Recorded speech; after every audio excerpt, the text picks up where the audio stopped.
High নমস্কার, আমি প্রস্মিতা এবং আজকে যেই গানটা গাইছি সেটা জি বাংলা সিরিয়ালের একটা টাইটেল ট্র্যাক, যেটা শুভম আর আমার গাওয়া, শুভমের কম্পোজিশন আর প্রসেনদার লেখা।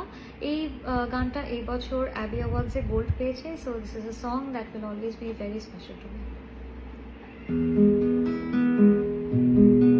হয়ে যাক যেন রূপকথাদের ডাকছি অসময়, বুঝিনি কেন স্বপ্ন